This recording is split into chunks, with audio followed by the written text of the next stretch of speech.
Andrei Karlov, embaixador russo na Turquia, morreu esta segunda-feira em Ankara na sequência de um ataque à mão armada.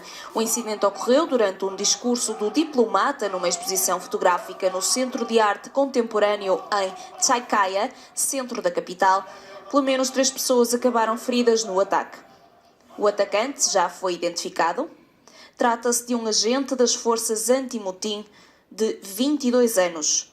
De acordo com a AFP, que cita uma testemunha que se encontrava no local, o homem terá falado em vingança por Alepo, alvo de ataques aéreos russos no quadro do conflito sírio.